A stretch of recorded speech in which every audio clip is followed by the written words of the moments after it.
बच्चों, अगला टॉपिक है अपना विद्युत क्षेत्र में विद्युत द्विध्रुव के घूर्णन में कार्य। यहाँ पर हमें एक समान विद्युत क्षेत्र मान लेते हैं E दिया हुआ है। इस विद्युत क्षेत्र E में एक विद्युत द्विध्रुव रखा हुआ है। विद्युत द्विध्रुव मान लेते हैं A B विद्युत द्विध्रुव है, जो इस तरीके से यहाँ पर रखा हुआ है। A पर -Q और B पर +Q आवेश है। अब आपको पता है विद्युत क्षेत्र E में इन पर बल लगेगा। बल किस दिशा में लगेगा? +Q आवेश पर विद्युत क्षेत्र की दिशा में F बराबर Q इंटू E के बराबर बल लगेगा। विद्युत क्षेत्र की दिशा में ऋणात्मक Q आवेश पर बल कितना लगेगा? यहाँ पर बल कहेंगे -QE के बराबर, अर्थात विद्युत क्षेत्र के विपरीत दिशा में बल लगेगा। और ये स्थिति विद्युत क्षेत्र द्विध्रुव की साम्यावस्था की स्थिति कहलाती है। अब इसको इस स्थिति से मान लेते हैं थीटा कोण घुमाने पर। थीटा कोण मान लो ये स्थिति है थीटा कोण की, तो थीटा कोण अर्थात A' B' स्थिति तक ले आने में कितना कार्य करना पड़ेगा, उस कार्य को ज्ञात करना है। तो सबसे पहले नंबर, अगर मान लो ये द्विध्रुव थीटा कोण पर स्थित हो, तब उस स्थिति में इस पर बलाघूर्ण कितना कार्य करेगा? तो बल आघूर्ण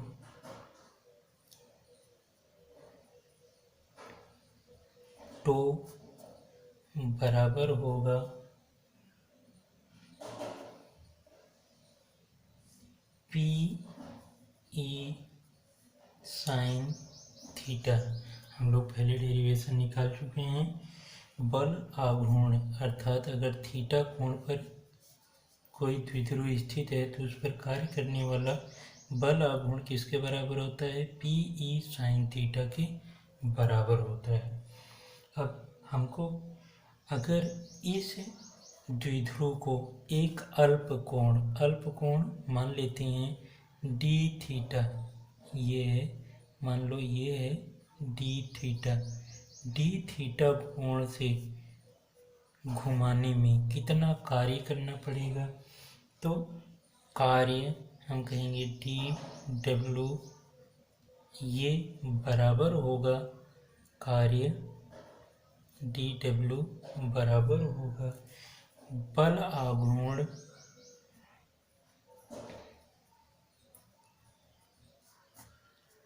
आघूर्ण कितना कार्य कर रहे हैं और कोणीय विस्थापन।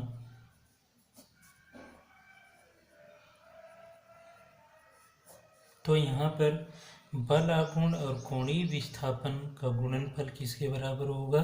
कार्य के बराबर होगा, क्योंकि कार्य बराबर वैसे सरल रेखीय के लिए हम कहें कार्य बराबर बल इंटू विस्थापन होता है, लेकिन यहाँ पर क्योंकि ये घूर्णन कर रहा है, वृत्तीय गति कर रहा है एक तरह से, तो इसके लिए हम कहेंगे कार्य बराबर क्या होगा? बल आघूर्ण इंटू कोणीय विस्थापन। तो बल आघूर्ण किसके बराबर है? बल आघूर्ण PE साइन थीटा के बराबर है और कोणीय विस्थापन किसके बराबर है? d थीटा, अल्प विस्थापन d थीटा में कार्य।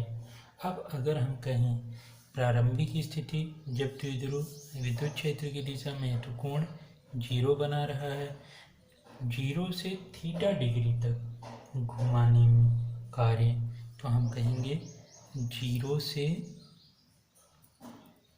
थीटा डिग्री तक, 0 डिग्री से थीटा डिग्री तक घुमाने में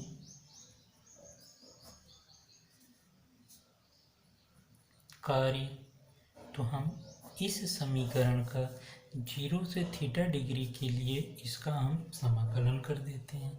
तो हम समाकलन करेंगे 0 to थीटा डिग्री के लिए, और ये dw समाकलन 0 to थीटा डिग्री पे साइन थीटा डी थीटा। अब यहाँ से ये कुल कार्य हो जाएगा, अर्थात साम्य अवस्था तल से थीटा डिग्री तक घुमाने में कार्य ज्ञात करना था, तो ये वहाँ तक के लिए कुल कार्य W हो जाएगा। यहाँ PE अचर है, इसको हम बाहर कर लेते हैं। 0 to theta sine theta D theta. Sine theta का समाकलन करते हैं तो ये होता है माइनस कॉस थीटा। तो हम इसको लिखेंगे PE minus cos theta. Limit है 0 to थीटा। अब इसका माइनस अगर हम बाहर ले लें तो PE minus PE cos theta 0 to theta. अब हम लिमिट का मान रख देते हैं, तो लिमिट का मान रखेंगे माइनस PE। अब लिमिट रखने का तरीका क्या होता है, सबसे पहले उच्च लिमिट का मान रखेंगे, तो थीटा ही है, तो ये कॉस थीटा हो जाएगा। फिर उसके बाद हम माइनस लगाते हैं, फिर थीटा की जगह जो निम्न लिमिट का मान होता है थीटा की जगह 0 कॉस 0। इसको हल करें तो W बराबर minus PE cos theta minus 1।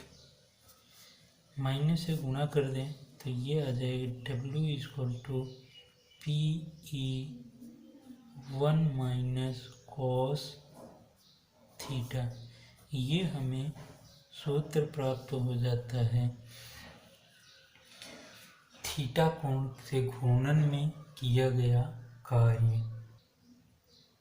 अब इसके लिए अलग अलग स्थितियों के लिए भी हम निकाल सकते हैं, जैसे थीटा 1 से थीटा 2 के लिए, तो ये हो जाएगा थीटा 1 से थीटा 2 के लिए cos theta 1 minus cos theta 2। इसी तरीके थीटा 1 थीटा 2 की अलग अलग मान रख लेते हैं, तो हम सारी वैल्यू निकाल लेंगे। अगला बिंदु है अपना y क्षेत्र में किसी विद्युत द्विध्रुव की स्थिति ऊर्जा। अब हमें पहले नंबर तो स्थितिज ऊर्जा के बारे में हमको पता है। स्थितिज ऊर्जा क्या होता है, अनंत से विद्युत क्षेत्र में ले आने में जो कार्य करना पड़ता है।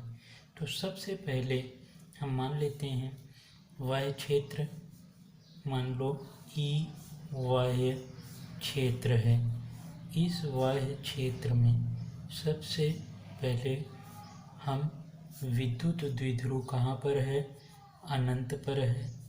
इस विद्युत द्विध्रुव को हम इस विद्युत क्षेत्र में ले आते हैं।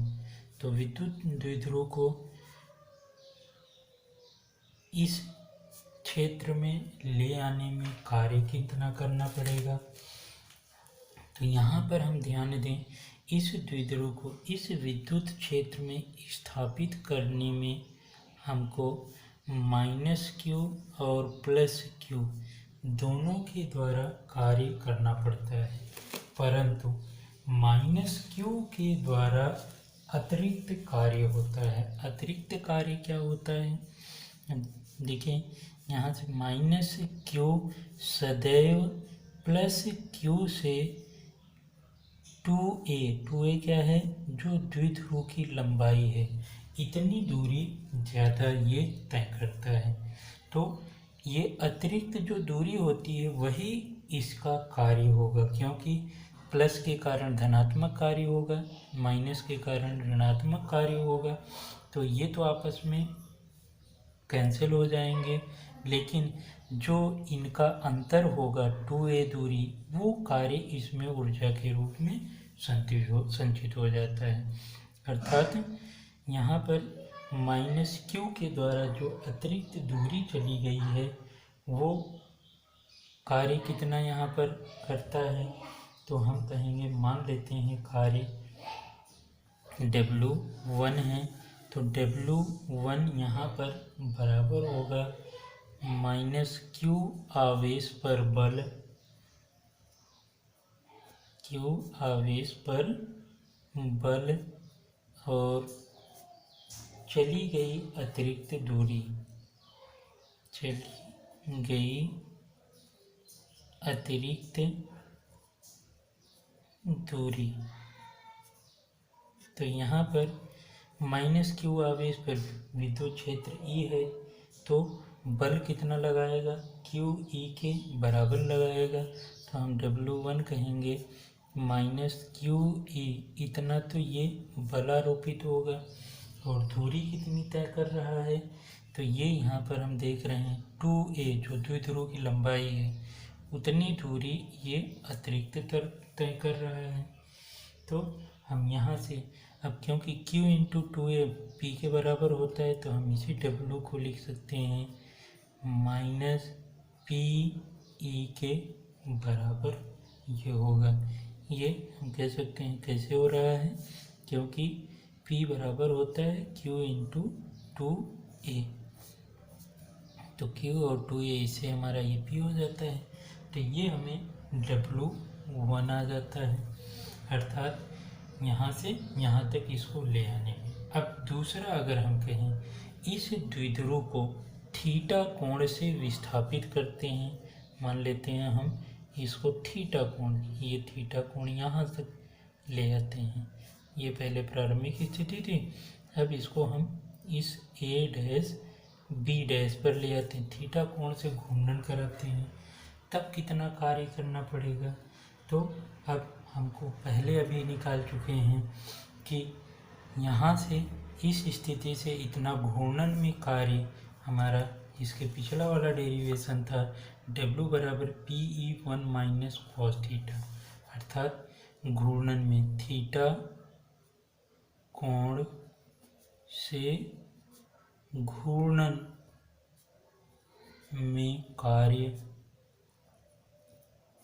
तो यहाँ पर W2 किसके बराबर हो जाएगा, PE1 माइनस कॉस थीटा, इसको समीकरण नंबर 1 दे देते हैं। अब अगर कहा जाए इसको कुल कार्य कितना होगा, तो कुल कार्य अतः कुल कार्य, तो कुल कार्य यहाँ पर हम कहेंगे ये बराबर होगा W1 प्लस W2 के योग के बराबर होगा, तो W1 और W2 इनका मान रख देते हैं, तो ये बराबर हो जाता है माइनस W1 बराबर है PE और W2 बराबर है PE1 माइनस कॉस थीटा, या यहाँ से हम इसको देखते हैं माइनस PE, ये गुणा करेंगे तो plus PE minus PE cos theta, minus PE plus PE cancel हो जाएगा, तो W बराबर आ जाता है माइनस PE कॉस थीटा, अर्थात थीटा कोण पर स्थित द्विध्रुव में संचित ऊर्जा या उसकी स्थितिज ऊर्जा कितनी होती है, माइनस PE कॉस थीटा के बराबर होती है। इसी को अगर हम सदिश रूप में लिखें तो ये जो है हम कह सकते हैं यहाँ पर ये बराबर हो जाएगा PE कॉस थीटा है तो minus P cross dot E, इस तरीके से हम इसको अदिश के रूप में लिख सकते हैं, अदिश गुणन के रूप में, और यही कार्य ऊर्जा के बराबर होता है, तो हम इसी को U से भी प्रदर्शित कर सकते हैं, तो हमारा ये सूत्र प्राप्त हो जाता है। अब इसकी अलग अलग स्थितियाँ होती हैं, अलग अलग स्थितियाँ। तो विशेष स्थितियों के बारे में अगर हम देखें तो विशेष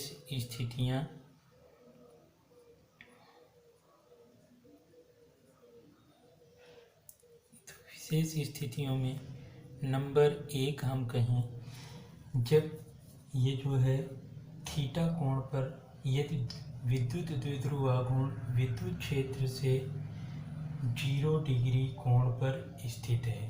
0 डिग्री कोण मतलब ये द्विध्रुव ऐसे इस तरीके से बिल्कुल जो है हमारा सीधा विद्युत क्षेत्र के समानांतर पड़ा हुआ है। समानांतर होगा तब उस स्थिति में थीटा का मान कितना होगा, 0 के बराबर होगा। तो 0 cos 0 का मान कितना होता है, 1 के बराबर होगा। तो हम कहेंगे ये W बराबर होगा, यदि हम मान के चलें फर्स्ट स्थिति थीटा बराबर 0 है, थीटा बराबर 0। तो यहाँ से हम क्या देखते हैं, W बराबर आ जाएगा cos 0 का मान 1 माइनस PE के बराबर होगा। और ये कहलाता है स्थायी संतुलन। ये स्थिति कहलाती है स्थायी संतुलन की स्थिति। दूसरी स्थिति में अगर हम मान लेते हैं विद्युत द्विध्रुव आघूर्ण विद्युत क्षेत्र के लंबवत हो, मतलब P और E के बीच कोण कितना बन रहा है, 90 डिग्री, अर्थात थीटा बराबर 90 डिग्री है। तो cos 90 का मान कितना होता है, 0। तो हम कहेंगे तब इस स्थिति में कार्य का मान कितना हो जाएगा, 0 हो जाएगा। तीसरी स्थिति हम मान लेते हैं जब विद्युत द्विध्रुव आघूर्ण विद्युत क्षेत्र से 180 डिग्री कोण पर स्थित हो, अर्थात P और E, P क्या है द्विध्रुव आघूर्ण, E क्या है विद्युत क्षेत्र, इनके बीच बनने वाला कोण कैसा है, 180 डिग्री। अर्थात यहाँ पर थीटा कह सकते हैं 180 डिग्री। अब cos 180 का मान -1 के बराबर होता है, तो माइनस माइनस प्लस हो जाएगा। तो यहाँ से मान W का मान क्या आ जाता है, PE। और इस स्थिति को हम क्या नाम देते हैं, अस्थायी संतुलन। अस्थायी संतुलन।